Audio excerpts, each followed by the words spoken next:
Welcome to the Entrepreneur's MBA, bringing you lessons from real-life entrepreneurs they don't teach in business school. Here's your host, business coach and marketing strategist, Adam Kipnes. Hello. Adam Kipnes, host of the Entrepreneur's MBA podcast here, lessons they don't teach you in business school. Today I'm excited to have the Chief Storyteller at SimplyVideo.co.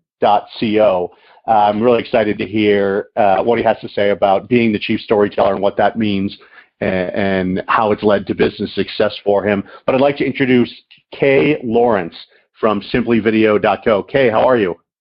I'm fantastic. Adam, how are you doing today? I am doing very well, very well. Kay and I actually met through sort of the internet networking app Shaper, SHAPR, for all you networkers and entrepreneurs out there. It's actually a great little app where you can meet like 10 or 12 people per day and start good conversations. So I want to start with the Chief Storyteller side. We'll get to a little of your story, Kay, but why did you choose Chief Storyteller as your title? Yeah, great question. So, for me, as long as I can remember everything about my life, I've always been very interested in the power of stories. And so, growing up, I did come from a place of faith growing up. So, I would hear a lot of different parables and, a lot of different stories. And they've always been able to transcend in a way that I thought was very interesting, because I feel like a lot of the times we get caught up and we get busy in life, but a great story does something that nothing else can do, which is get people to actually stop and think and really consider things. And so for me, stories have always been a really good tool to reach people where they are.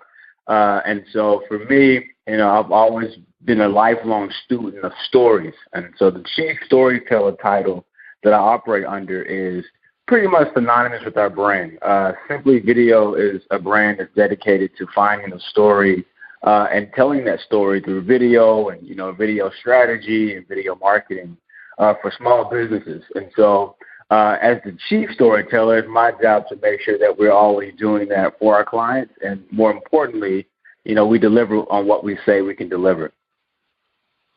Very cool. And I know in working with small business owners myself, a lot of times they know what they do very well. They just have difficulty in telling other people. So how do you help them tell that story? How do you help them really uncover what that story is? Right. And you said it best. For the most part, business owners really do have a great idea of what they want. But when it comes to communicating that, sometimes you're so close to the story that you could be too detailed. And so what we like to do is kind of get them to take a step back, really understand what they are trying to say. We have a lot of processes and things like that in place when we onboard clients that we really, really make them think about their goals. We need to know about where they worked a few years ago. What are you doing today? So it really is a lesson of getting them to think. And once we do that, it's easy to find that story. And once we find that story, we can build around that. And when you started your businesses, and you've had several, this is not your first entrepreneurial venture, you've had several. How did the story come to you, the idea of doing online videos and helping others tell their stories? Where did that idea come from? Right. So contextualize this. I graduated from a college in Orlando, Florida called Full Sail University. I received my associate's degree for film production, but also have my bachelor's for business management and entrepreneurship. And so for me, the road that led me to the place of, storytelling and really wanting to create a brand and a service that allowed people to tell their stories online through video, it was just a consistent need and consistent feedback. I think feedback is the most important part to listen to, and just hearing people from all over the world. I've been very fortunate to work on the film side of things. I've been very fortunate to work with a lot of Fortune 500 companies, doing work with them. So I would also do local things. So, just taking all the feedback that I heard collectively, learning here and there, in the way the internet is shaped these days, my partner and I thought it would be a great idea to service the need of the people who couldn't necessarily afford, a $5,000 budget or $10,000 video. And that's what SimplyVideo was about. And that's why we started, was to be able to give them the ability just to have the resources they would need to tell their stories. Cool. And a lot of people with your background and going to school for film get on a plane, leave Orlando, go to Hollywood, and work slave labor for a long time before they finally get their big break. You did actually move to LA, which is where you live now, but you took a different path. Why'd you go the entrepreneurial path versus going to the big motion picture world? So one of the things I realized very quickly about film, as much as I loved it, I knew that it was a very slow, more of a hurry up and wait process, is what they say. So, you do a lot of work up front, but it still takes a lot of, magic to make that happen. Whereas in the entrepreneurial world, if you wake up, if you work hard enough, if you're consistent, you can move a little bit faster and really kind of control some things. So, as much as I love film, and I still do film to a certain degree today, it's just the world of film is slow, and the world of entrepreneurship is, a much more in control process, right? If I get up every day and I make a certain amount of phone calls, if I contact enough people, if my value is there, I'm going to make some progress. Film, not so much. You need, a little luck. You need connections. You need a lot of money. So the entrepreneurial world for me was more appealing. And also because of my father. My father was a successful executive at a company called Happy's Furniture. And so, just being a young guy, being around him, hanging out at his store in the break room while he was at work, and just having a host of conversations about financial education and business ownership, I've always leaned more so on the side of entrepreneurship. And so after I graduated with my film degree, I always thought of film more so as I don't want to say as a product or a service that I could sell, but I did. That was the whole thing. A lot of people kind of look at film and say, oh, it's creative. But for me, I look at it as no different that you would sell anything else. And so, it's really about being able to sell it the best, and that's something that I think we do very well. And you said something really interesting there. You said that going the entrepreneurship route gave you more control over your success or over your destiny. Many people are raised with the idea or with the thought process that being an entrepreneur is risky. You see it the other way. Yeah, I do. And so I think living in general is a risk. I mean, right? I could walk outside, walk across the street, get a cup of coffee, and get hit by a car. Now, it's probably a good chance that I won't. But, the risk has been mitigated by street lights and crosswalks. So, you have to find those mitigation points. And I think with entrepreneurship, it's really about the least path of resistance, right? For me to make a movie or do something of substantial creativity on that level, you need a lot of money. Whereas entrepreneurship, to give you a prime example, my first company was started for $6,000. And that same year, we went on to make over $100,000. So, that alone is kind of the visual that I want to, portray here, because even though you have to put in a lot of hours, you have to put in a lot of work, you have to get a little bit of lucky, entrepreneurship gives you more control because you can literally pick up the phone. You could always find someone's email. You can always go to some event that's going to lead to a sale, and if you're consistent, and if you're really passionate and you have something of value, you're able to build and build and build off of that, as opposed to having to wait on someone to greenlight or to give you an opportunity. And it's funny, I talk to a lot of small businesses and startups and things like that. And, it's this whole craze about raising money. I got to raise capital. You hear about it all the time, everywhere. Like, I raised $5 million. And those things are great. But at the end of the day, that's a very, very small percentage of the people that are actually doing this. If you really look at the big picture, most entrepreneurs have the same story as me. They took a credit card loan, or they got a loan from a friend or family, and they started there. Started small, stayed consistent, and over the long haul, it becomes something way bigger than what they thought it was in the first place. So it's all about having an idea, picking up the phone or picking up your email and telling people what you're doing. Yes, it's really that simple, because what I've learned is value is value. So, you can talk to 100 people and you're going to get feedback. And if you don't make any sales out of 100 people, that's a good indication that maybe you need to switch your value proposition. It's not saying that you're a bad entrepreneur. It's not saying that your idea is not going to work.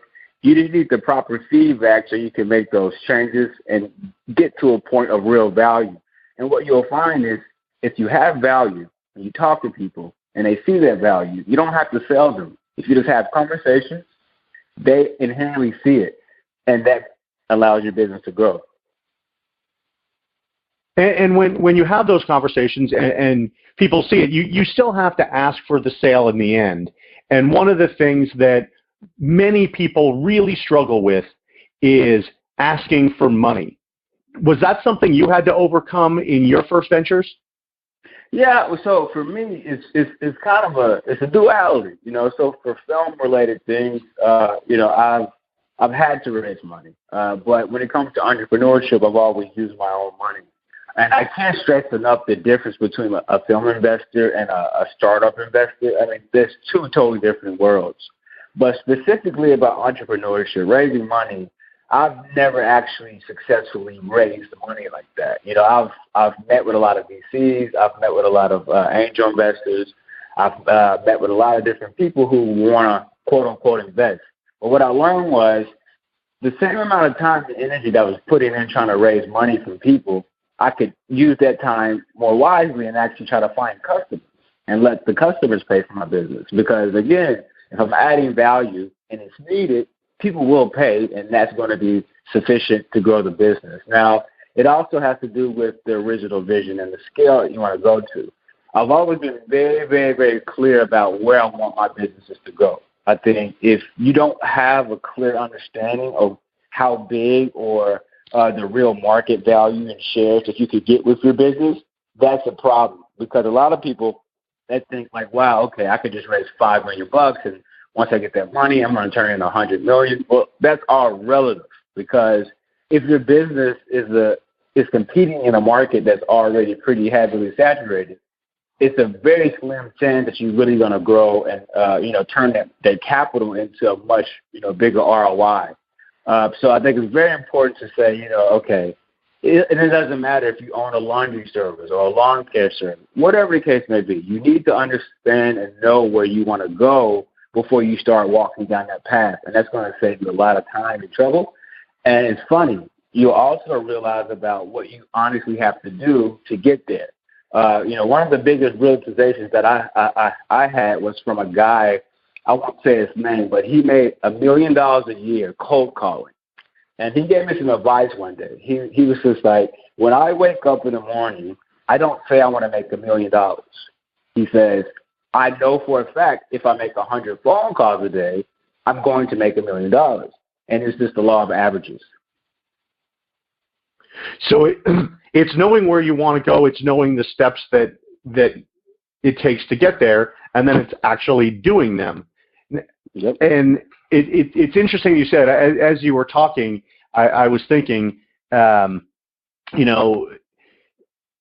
your story and having your plan is critical. It's one of the first things I coach on with my clients. But when you're in a noisy market like video, there's a lot of people out there who say they do videos. There's a lot of people out there who do, I'm putting sort of air quotes around social media marketing, and videos are a big part of that. So part of your story and part of that plan that you put together has to be your differentiating qualities. What are your differentiating qualities, and how did you and your team come up with them? Great question. And what I always say is, if you look at like an Airbnb or an Uber, you think these companies are like, years ahead of like the usual thinker, or like they're just super innovative, and they are in their own right. But the reality is this: people have always had extra space in their homes. People have always had a car, and they were going a certain direction. The beautiful ideal of what they did to find a niche that allows them to grow and be the billion-dollar company that they are is they took something that existed, something that was very familiar, but they put a unique twist on it, right? So if you look at Uber, if I needed a ride, I could have easily called a friend, but Uber made an infrastructure around it. So it's about finding that niche, finding that unique proposition. And so for us, the subscription video model is unheard of. There's no company besides ourselves currently that does that. Now, it takes a lot of work. We have to make a lot of investments to be able to service at scale.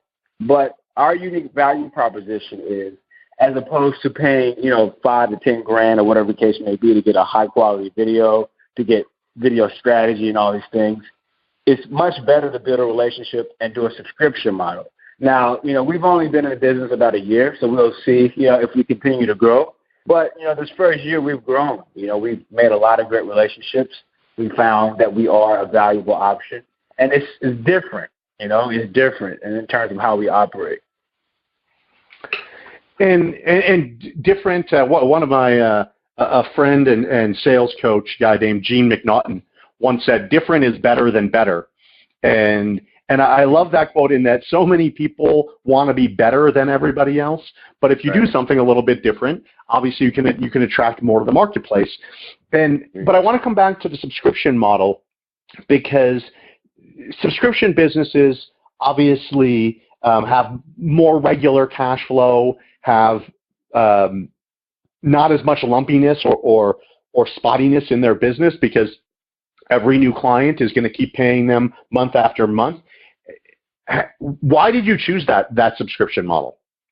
Right. So for us, if you think about the cost of video, the biggest problem is that it's very cost upfront heavy, right? You have to have the equipment, you have to have the people, you have to have the experience. It's a lot of things that just cost a lot of money up front. So, when we were doing our models and breaking down like cost structures and things like that, it actually made sense to where if we had different plans and gave them the same value, and if we added value to their business in a way to where they needed us, we would make the same amount of money just over the year from the same customer. And so what that does is two things. For the customer, they don't have to take on a real large burden of spending a lot of money up front without jeopardizing what they need, which is, consistent, high-quality communication. And then for us, that allows us to build a system and work with a lot of different people that need the same service without it being a one-size-fits-all scenario. So the subscription model for us works very well because it enables the people who really do need these things, the e-commerce brands, the startups, the small businesses who don't have a lot of money, to compete. They may have a very valuable product or service, but if people don't know about it, you won't grow. And so this goes back to my title as Chief Storyteller. It really is about building a system that allows people to communicate that in a very unique way. And that's why the subscription model allows us to do so, because it gives us the flexibility to deliver the high-quality content and without having to charge people, much more money than what they have to spend comfortably. Very cool. And one of the things, it's easy to make a video, and that's not to say that it's going to be a great video, but anyone can today take their phone and make a video of themselves. We see Facebook Lives and Instagram Lives every day. But what they do with that video is where most people fall short and don't understand how to monetize it. Now, on your website, which is SimplyVideo.co, you offer a free video strategy as a way for people to get to know you and then sign up for a subscription. Tell us a little bit, what is a strategy around video? What does that look like, and what does that mean? Yeah, and that's a great question, because so I'll answer that in two parts. The first part is this. When people say video, they tend to say it very broadly. When you think about where we are in the world, it's a very specific thing that video has become, and it has many purposes. So if you think about the old way, before the internet and before social media, the most you could get from video would be maybe a nice local TV ad. If you had the money, you could run a national campaign. Those things were very expensive. But fast forward to where we are now, the TV has become a smartphone. The TV has become tablet. So the need for video content has changed, and now you can use it for promotional videos. You can use it for customer support videos. You can use it for demonstration videos. It's 100 different ways to really use video to grow your business and make your business better.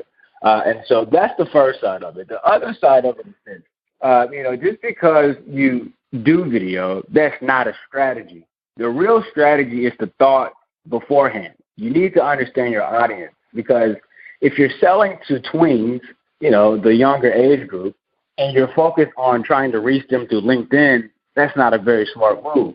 And so for us, it's the entire thought process from creation to delivery that we really, really make our customers think about.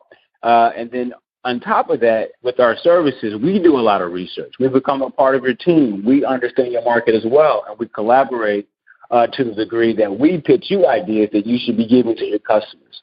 We give you ideas about where you should be placing your videos online. Now, it's always much better to collaborate because no one's going to know your business better than you. So, you take our expertise and our experience, and you combine that with your knowledge of your customer, and then you have us go back and do some research. And that mix works very well for having a very successful video strategy that stands out. And so you deliver not just the what, which is the video, but also the how, which is the strategy, as part of your overall offering. Correct. That's the most important part, because without the video strategy, there is no what. Because if you are making video content just to be doing it, just to say you did it, it's not going to be as effective as you want to be. That's a guarantee. And we see this all the time. A lot of companies that are coming from the retail world, they're becoming e-commerce companies and having to learn how to compete. And one of the biggest problems is those are two totally different worlds. What works in the retail world won't necessarily work online.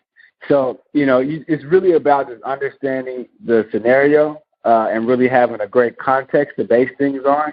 And once you have that, I think the strategy sessions and then the what becomes much more important. And going back to your first business, you said you started your first business with $6,000 and did revenue over 100 that first year. And this new business, you had a great run in your first year, and it's continuing to grow.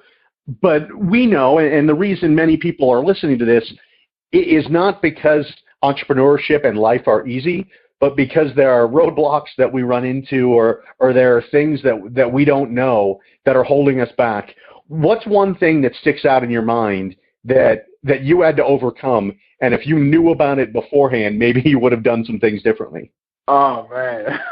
Where can I start? The best advice that I would give to any entrepreneur is, just because you make the sale doesn't mean you have the money. And a lot of times companies get in trouble because, they go out and they successfully get people to say, yes, okay, I like your service, I see the value, I'm going to do business with you. But until that money hits the bank, you can't spend it. And so a lot of companies, what they'll do is, they'll have sales teams go out, they'll have the good interaction, but until that money comes in, it's just not yours to spend. So you have to manage your cash flow above all. That's the biggest roadblock that I've ever had in my life, is just, the frustration that comes with, okay, I'm doing what I'm supposed to do. I made the sales, they've committed. But in the meantime, I still have to pay people. I still have to keep my business running. So, just always realize that it's going to be a period of time between the time they say yes and the time the money actually hits the bank. Because cash flow is always going to be king. The day you can't make payroll, the day you can't pay your internet bill, then things get really, really messy. So, and it's coming from a place of that actually happening before, it's just a very scary situation to be in, because it's confusing. It's not as if your business is not working. It's just a matter of the cash flow and how you manage things.